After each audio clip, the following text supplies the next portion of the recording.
लोकसभा चुनाव 2024 के बीच कांग्रेस नेता राहुल गांधी के लिए एक बुरी खबर सामने आई है। वीडी सावरकर के पोते ने राहुल गांधी पर सावरकर को बदनाम करने का आरोप लगाया था। अब पुणे पुलिस ने अदालत में अपनी जांच रिपोर्ट पेश कर दी है, जिसमें कहा गया कि राहुल गांधी के खिलाफ दायर की गई शिकायत में प्रथम हत्या सच्चाई है। जानकारी के मुताबिक अब अदालत इस मामले में राहुल गांधी को पेश होने के लिए नोटिस जारी कर सकती है। आइए जानते हैं क्या है ये पूरा मामला। वीडी सावरकर के पोते सत्याकी अशोक सावरकर ने आरोप लगाया कि राहुल गांधी ने साल 2023 में लंदन में दिए गए एक भाषण में झूठे दावे करके हिंदुत्व विचारक सावरकर को बदनाम किया था। राहुल गांधी के खिलाफ धारा 499 के और 500 के तहत शिकायत दर्ज कराई गई है। अब सत्याकी सावरकर के वकील ने कहा कि इस मामले में रिपोर्ट न्यायिक मजिस्ट्रेट आंशी जैन की अदालत में प्रस्तुत कर दी गई है। अदालत राहुल गांधी को नोटिस जारी कर पेश होने के लिए कह सकती है। दरअसल शिकायत के अनुसार राहुल गांधी ने अपने भाषण में दावा किया था कि वीडी सावरकर ने एक किताब में लिखा था कि उन्होंने और उनके 5-6 दोस्तों ने एक बार एक मुस्लिम व्यक्ति की पिटाई की थी और सावरकर को इससे खुशी हुई थी। सत्याकी सावरकर ने कहा है कि ऐसी कोई घटना कभी नहीं हुई थी और वीडी सावरकर ने कभी भी ऐसी कोई बात कही नहीं लिखी थी। राहुल गांधी के बयान को काल्पनिक, झूठा और दुर्भावनापूर्ण बताया गया है। पश्चिम बंगाल की मुख्यमंत्री और तृणमूल कांग्रेस की प्रमुख ममता बनर्जी वैसे तो विपक्षी इंडिया गठबंधन के साथ होने की बात करती है, लेकिन दिख दूर दूर ही रही है। बंगाल में अकेली ही लोकसभा चुनाव लड़ रही ममता ने अब चुनाव के बाद विपक्षी गठबंधन की बैठक में शामिल न होने का ऐलान किया है। टीएमसी सुप्रीमो ममता बनर्जी ने अपने इस फैसले के पीछे लोकसभा चुनाव और रेमल तूफान को वजह बताया है। उन्होंने सोमवार को पत्रकारों से बातचीत में कहा कि लोकसभा चुनाव के आखिरी चरण की वोटिंग और चक्रवात रेमाल के बाद चलाए जा रहे राहत कार्यों की वजह से वह 1 जून को होने वाली इस बैठक में शामिल नहीं हो सकेंगे। दरअसल कांग्रेस अध्यक्ष मल्लिकार्जुन खड़गे ने आखिरी राउंड की वोटिंग वाले दिन यानी 1 जून की दोपहर को इंडिया गठबंधन के घटक दलों की बैठक बुलाई है। हालांकि ममता बनर्जी ने लोकसभा चुनाव और रेमल तूफान के बाद राहत और बचाव कार्यों का हवाला देते हुए कहा कि वह इसमें शामिल नहीं हो सकेंगे। ममता बनर्जी ने कहा, इंडी वाले तो 1 को ही बैठक करने वाले थे। मैंने कहा कि मैं 1 को नहीं जा सकती हूँ, उस दिन हमारे यहाँ चुनाव है। एक तरफ साइक्लोन, एक साइड चुनाव, कैसे छोड़ कर जाऊँ। दिल्ली से बनारस जा रही इंडिगो फ्लाइट में बम की सूचना से हड़कंप मच गया है। इंडिगो की फ्लाइट आज यानी मंगलवार सुबह दिल्ली से बनारस के लिए उड़ान भरने वाली थी, तभी विमान में बम होने की खबर मिली। इसके बाद अनंत-फनन में आईजीआई एयरपोर्ट पर विमान का इमरजेंसी इवैक्यूएशन कराया गया है। इवैक्यूएशन सिक्योरिटी के सूत्रों की जानकारी दी है कि एयरक्राफ्ट लेबोरेटरी में बम लिखकर एक नोट छोड़ा गया था। फ्लाइट में बम की खबर मिलते ही यात्री और क्रू मेंबर्स के बीच खलबली मच गई है। ये लोग एयरपोर्ट पर ही विमान के इमरजेंसी एग्जिट से कूदकर भागने लगे। प्लेन में बम होने की सूचना के बाद फ्लाइट को एक आइसोलेटेड जगह पर ले जाया गया, जहां पर सभी यात्रियों को इमरजेंसी एग्जिट कराया गया है। इंडिगो की फ्लाइट में बम की सूचना मिलते ही एविएशन सिक्योरिटी और बम डिस्पोजेबल टीम आनंद-फनन में मौके पर पहुंची है। वहीं दिल्ली फायर सर्विस ने कहा, आज सुबह 5:35 दिल्ली से वाराणसी जा रही फ्लाइट में बम होने की खबर आई। क्यूआरटी मौके पर पहुंची सभी यात्रियों को इमरजेंसी गेट से बाहर निकाला गया है। सभी यात्री सुरक्षित है। फ्लाइट का निरीक्षण किया जा रहा है। दिल्ली अग्निशमन सेवा के अखंडों के मुताबिक आग लगने से जनवरी में 16, फरवरी में 16, मार्च में 12, अप्रैल के 4 और 26 मई तक 7 लोगों की मौत हुई। आग लगने की घटनाओं में जनवरी में 51, फरवरी में 32, मार्च में 62, अप्रैल में 78 और 26 मई तक 71 लोग घायल हो गए हैं। राष्ट्रीय राजधानी में इस साल अब तक आग लगने से 55 लोगों की मौत हुई, जबकि 300 से ज्यादा लोग घायल हुए हैं। सोमवार को सामने आए आधिकारिक आंकड़ों में इसका खुलासा किया गया है।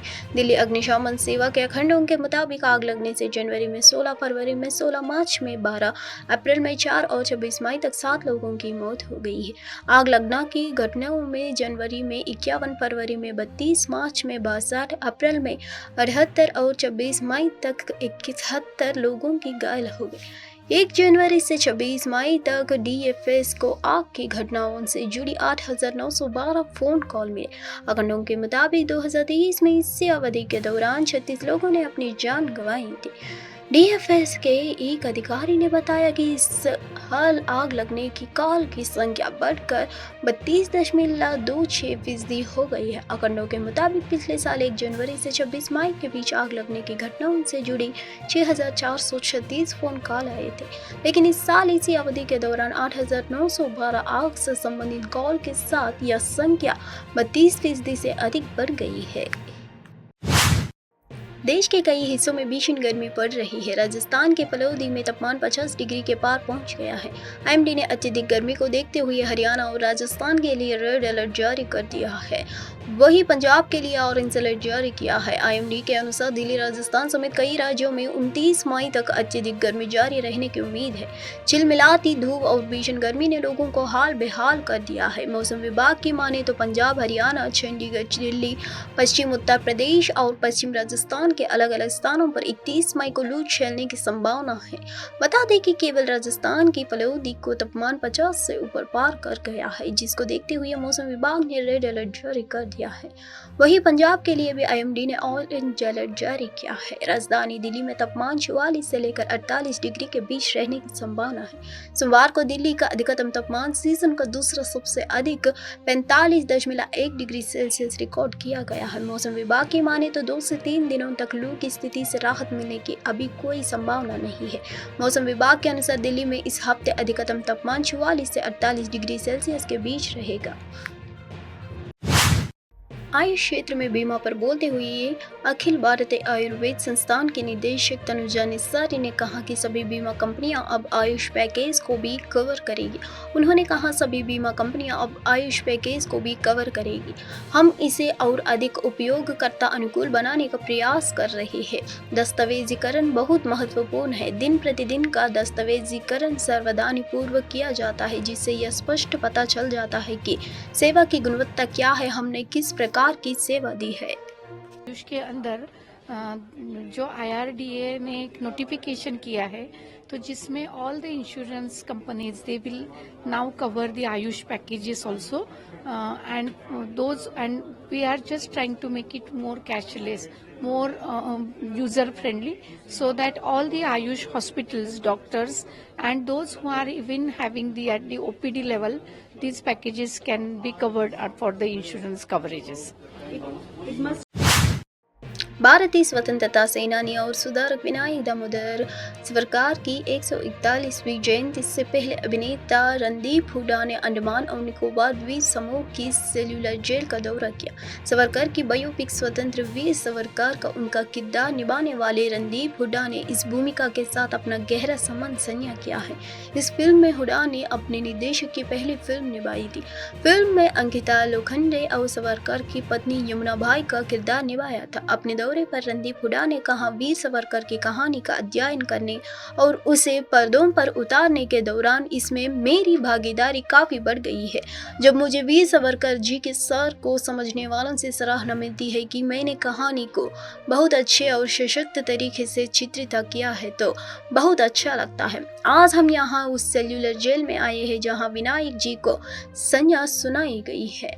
50 साल के आजीवन कारावास सभी सशक्त क्रांतिकारी लोगों को अंग्रेजी ने देश के दूर एकांत में रखा था और यही वजह है।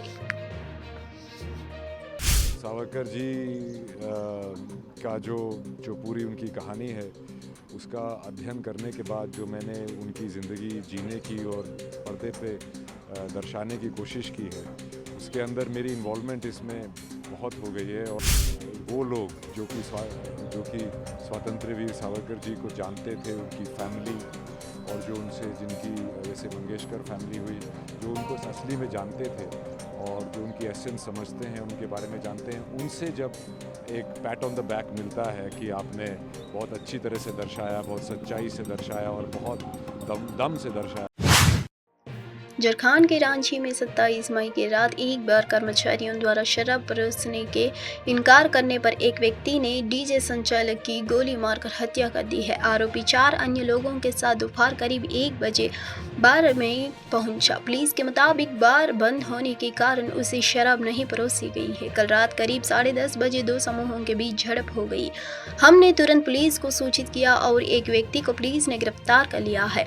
बार बंद करने के बाद हम घर वापस चले चले गए, लेकिन हमारा एक कर्मचारी डीजे संदीप यही रुक गया है। बाद में बार संचालक विशाल सिंह ने कहा, मुझे फ़ोन आया कि हमारे एक कर्मचारी को गोली मार दी गई है। हमें उम्मीद है कि आरोपी को जल्द ही गिरफ्तारी कर लिया गया है। सीसीटीवी में शूटर केवल शॉर्ट्स पहने हुए एक्सट्रीम बार में घुसते हुए कैद हुए हैं। उन्होंने अपना चेहरा टी शर्ट से ढका हुआ था और फुटेज दिखाया। हटिया डीएसपी प्रमोद मिश्रा ने बताया कि आरोपी की पहचान कर ली गई है और उन्होंने यह भी खुलासा किया है। किस तरीके से घटना है? देखिए, जैसे डेली टाइम पे बार खुलता है वैसे हम लोग टाइम पे बार खोले थे और बार रन भी हो रहा था। तकरीबन 10:30 बजे कस्टमर में झगड़ा हुआ तो हम लोग सबको जो भी थे वो लोग सबको साइड कर दिए, बाहर कर दिए और बाहर करने के बाद फिर हम लोग उसको बार को क्लोज़ करने लगे।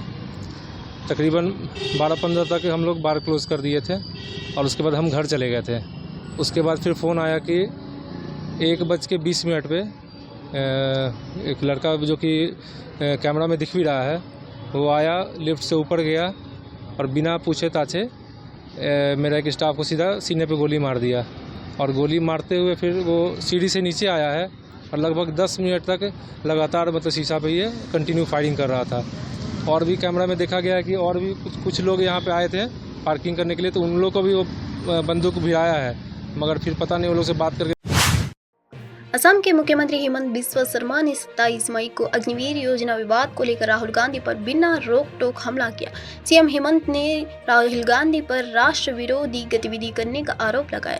हेमंत बिस्वा शर्मा ने कहा, अग्निवीर योजना के पहले आप सेना में काम कर सकते हैं, फिर राज्य पुलिस की नौकरी, कॉर्पोरेट नौकरी या अपनी पसंद की कोई अन्य नौकरी कर सकते हैं। हमारे देश के युवाओं को अग्निवीर योजना पसंद है और यही कारण है कि लाखों उम्मीदवार साक्षात्कार के लिए उपस्थिति हो रही है। राहुल गांधी सेना में नहीं हो सकते, अग्निवीर नहीं हो सकते हैं और अपने लिए कमा नहीं सकते हैं। वही अपनी मां पर बोझ है। राहुल गांधी झूठ के नेता है, इसलिए राहुल गांधी को हमारी सेना पर टिप्पणी नहीं करनी चाहिए। सेना के खिलाफ टिप्पणी कर राहुल गांधी देशद्रोह कर रहे हैं। मैं उसे इसके खिलाफ चेतावनी देता हूँ। ये अग्निवीर में पता है क्या किया इन्होंने हिंदुस्तान के जवानों को मजदूर बनाया है। हम अग्निवीर को कैंसिल करेंगे और जैसे पहले हुआ करता था वैसे करेंगे। वो माँ का ऊपर एक बोझ है। राहुल गांधी ना वो आर्मी हो सकता है, ना वो अग्निवीर हो सकता है, ना वो खुद कुछ काम करके खा सकते हैं। सेना को हर तरफ नाम दे के बुला के देशद्रोह का काम कर रहा है। मैं राहुल गांधी को वार्न करता हूँ, पाकिस्तान हमारा दुश्मन है, चाइना हमारा दुश्मन है, हमको कोई भी वक्त हम।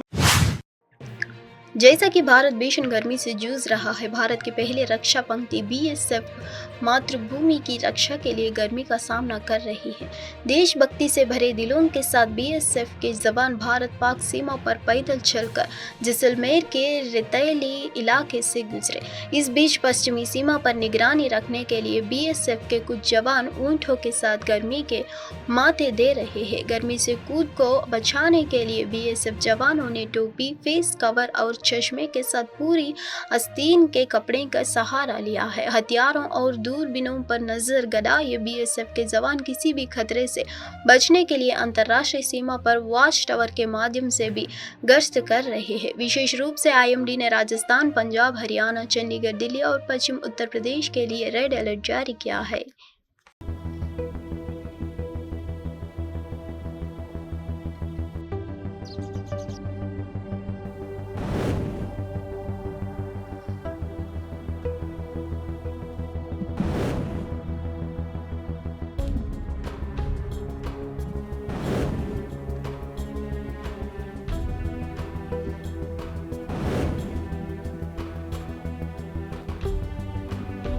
वहाँ पर ड्यूटी करना अत्यंत दुभुर हो गया है, लेकिन जैसा पता है आपको कि बीएसएफ बनी बॉर्डर के लिए है, हमारे लोगों में वो जज्बा है, तो हम अपनी ड्यूटी वैसे ही कर रहे हैं जैसे नॉर्मल हालात में कर रहे हैं।